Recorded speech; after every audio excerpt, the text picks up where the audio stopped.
Pada pemilu tahun 2024 muncul wacana terkait pemilihan dengan penerapan sistem electronic voting atau e-voting karena dianggap memiliki manfaat untuk mewujudkan efektivitas dan efisiensi dalam kontestasi politik yang legitimate.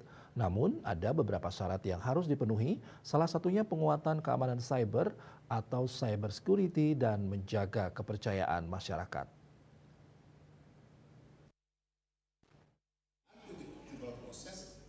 Hal tersebut diungkapkan oleh Profesor Dr. I Ketut Sukawati Lanang P. Perbawo dalam orasi ilmiahnya yang berjudul Kedaulatan Rakyat dan Pemilu Antara Legitimasi dan Digitalisasi.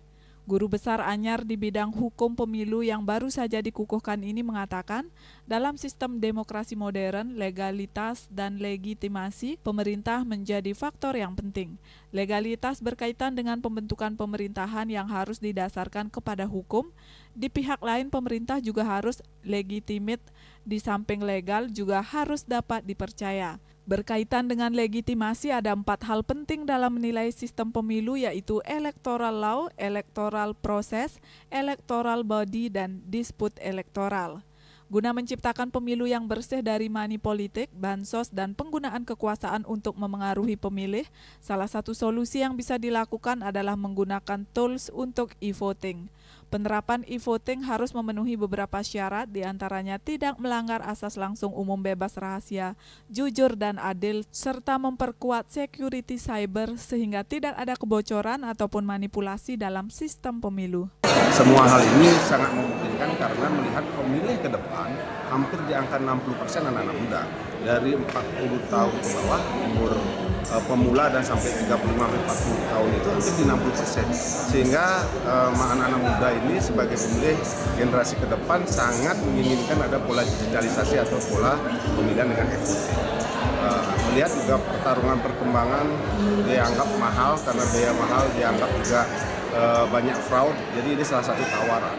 Bisa saja sementara mungkin di perkotaan dipakai begitu, mungkin yang kayak hybrid beberapa tempat dipakai uji coba untuk melakukan e-voting, kemudian di tempat lain yang kira-kira belum siap untuk itu, ini di 2009 ke depan ya, bisa menggunakan masih tetap manual. Karena ini sekali lagi yang sangat terpenting urgent ketika kita menawarkan e-voting adalah security right atau security cybernya, bagaimana menjaga bahwa keamanan alat maupun keamanan cyber ini.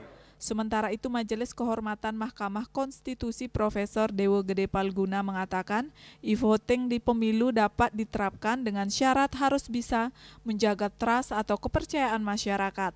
Apalagi sejumlah negara banyak yang telah menerapkan e-voting dan sangat jauh lebih efisien dan efektif. Kalau e-voting itu bisa menjanjikan bukan sekadar efisiensi, tetapi juga bisa menekan semaksimal mungkin terjadinya pelanggaran pemilu dan kecurangan pemilu, saya kira e-voting itu akan segera diterima. Dan sebenarnya kan sudah banyak dipraktikkan itu, sudah banyak dipraktikkan. Kita aja yang kita tidak mau menerima itu ya karena alasan itu tadi, public trust itu, kepercayaan publik terhadap pemilu kita bersih atau tidak. Penerapan e-voting di berbagai negara dilakukan dengan berbagai model. Pihaknya menegaskan bahwa electronic election system tidak bisa terlepas dari pentingnya kerahasiaan dan keamanan. Artinya jika kerahasiaan dan keamanan terpenuhi, maka e-voting sangatlah tepat untuk digunakan. Sukma Bali TV.